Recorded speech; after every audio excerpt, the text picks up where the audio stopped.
n'existe pas. Le Seigneur Jésus-Christ est venu pour les pécheurs. Et même dans la Bible, il dit que les premiers seront les derniers. Il ne suffit pas, même moi qui suis ici à la chair, il ne suffit pas de prêcher la parole de Dieu. C'est bien de prêcher la parole de Dieu, d'évangéliser, mais le plus important, c'est de combattre le bon combat de la foi jusqu'à la victoire finale. Parce qu'il y en a qui commencent, mais qui s'arrêtent en chemin. Regardez le cas du brigand à la croix. Il a eu cette grâce, comme j'aimerais être à sa place. Lui qui toute sa vie, il n'a fait que du banditisme. Mais à la dernière minute, il a reconnu que le Seigneur Jésus-Christ était le Fils de Dieu. Il est sauvé. C'est pour ça qu'il faut toujours se méfier. Il ne faut pas toujours juger les gens. On ne connaît pas toujours le lendemain de tout un chacun. Mais Dieu, il veut notre sanctification. Nous qui l'avons reçu, nous devons marcher dans la sanctification jusqu'à son avènement. Ne soyons pas bien-aimés comme des vierges folles. Soyons des vierges sages. C'est pour cela qu'il est important de méditer la parole de Dieu de façon continue et de marcher en conformité avec cette parole. Parce que ce serait dommage que tu étais tous les dimanches à l'église, tu t'es même peut-être dépouillé à cause d'un péché, ou peut-être une rancune, ou la calomnie, peut-être un problème que tu as avec ton frère et soeur, vous n'avez pas fait la paix et que tu rates le ciel pour cela. Ce que Dieu veut, c'est notre sanctification. Alléluia. Amen. Gloire à Jésus. Amen. On va encore continuer, bien-aimés. Dieu veut notre sanctification. Mais il veut notre sanctification, mais pas que pour nous, mais aussi pour les autres. Parce que quand toi tu es sauvé, ton but, ce n'est pas de garder la parole de Dieu pour toi.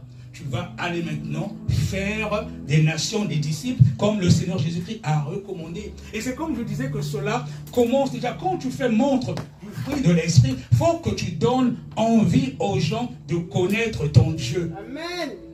Il faut que tu donnes envie aux gens. Parce que quelqu'un, tu peux évangéliser. Tu es dans les métros, tu es dans la rue, oui, c'est bien. Mais est-ce que tu donnes envie aux gens de connaître ton Dieu? Est-ce que les gens te demandent qui est ton Dieu? Est-ce que les gens ont envie de faire comme toi? Et cela commence déjà par notre nature. C'est cela justement, une vie de sanctification. Qu'on sent que tu es à part. Notre but, c'est aussi d'emmener les païens à Christ Jésus.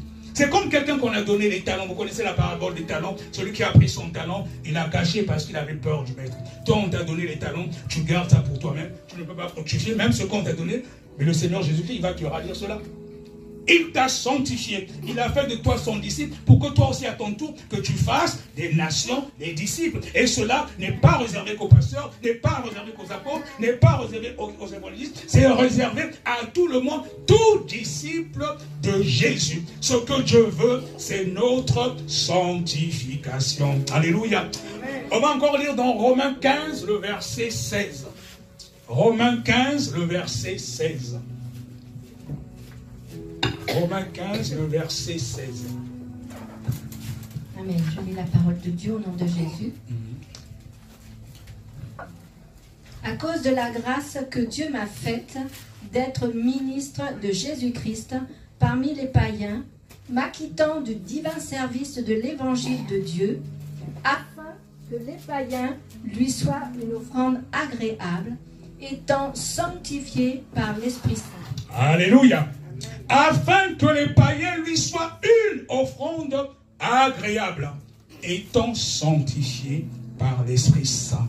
Quand nous venons à Dieu, quand nous avons reçu le Seigneur Jésus comme notre Seigneur et Sauveur, nous devons déjà offrir nos corps à Dieu, comme que nos corps soient une offrande agréable. La première offrande à Dieu, c'est d'abord notre corps. C'est d'abord notre corps. C'est vrai que tu peux gagner des millions, tu peux donner des millions à l'église et tout ça. Ça ne veut rien dire si déjà toi-même, ton corps n'est pas une offrande agréable devant Dieu. Alléluia. Amen.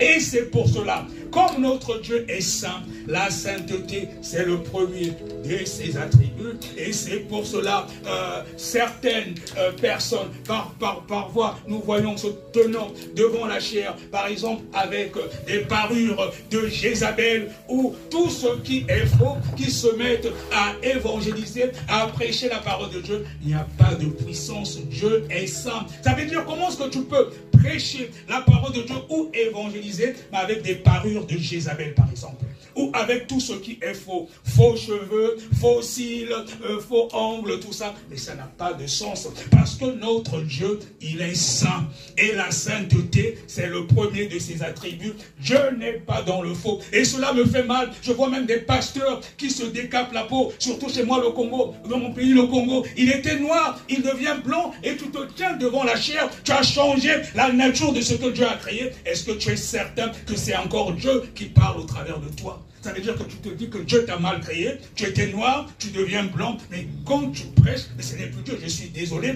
Dieu est saint, la sainteté est le premier de ses attributs.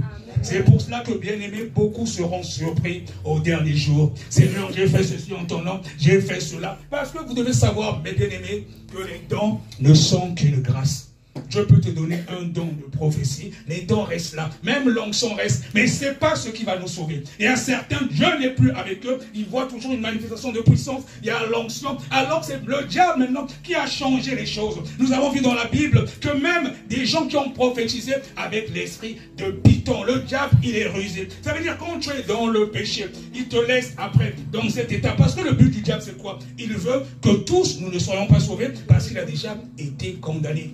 Comment tu peux être un serviteur de Dieu? Tu es pasteur par exemple, tu vas pratiquement avec toutes les chantres de l'église, toutes les sœurs, et tu as le culot de te tenir devant la chair, et tu crois que c'est encore Dieu qui est avec toi. Ce n'est plus possible. Ce que Dieu veut, c'est notre sanctification. Et être sanctifié, c'est être mis à part. Ça veut dire être dans le monde sans être du monde. Alléluia. Gloire à Jésus. Merci.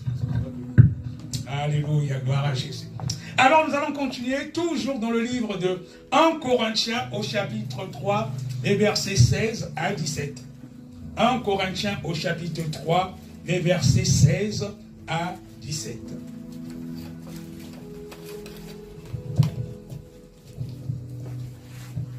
Amen. Je lis la parole de Dieu au nom de Jésus-Christ. 1 Corinthiens 3, 16 à 17. Amen. Ne savez-vous pas que vous êtes le temple de Dieu et que l'Esprit de Dieu habite en vous? Si quelqu'un détruit ce temple, détruit le temple de Dieu, Dieu le détruira, car le temple de Dieu est saint et c'est ce que vous êtes. Amen. Amen. Gloire à Jésus. Ne savez-vous pas que vous êtes le temple de Dieu et que l'Esprit de Dieu habite en vous? C'est fort, bien aimé. Il y a beaucoup qui ne se rendent pas compte. Ils recitent cette parole, ils ont l'habitude de le dire, mais ils ne comprennent même pas eux-mêmes ce qu'ils disent. Ne savez-vous pas que vous êtes le temple de Dieu et que l'Esprit de Dieu habite en vous?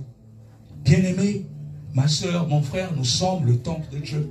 À l'époque, dans l'ancienne alliance, il fallait aller dans le tabernacle pour rencontrer Dieu. Dieu n'est plus dans un tabernacle, dans une tente d'assignation. Il est maintenant dans notre corps. Ne savez-vous pas que vous êtes le temple de Dieu? Mais Dieu ne peut pas habiter dans un corps qui n'est pas saint. Dans un corps où tout est faussé, où il n'y a que du faux. Ce n'est pas possible. La sainteté étant le premier des attributs de Dieu.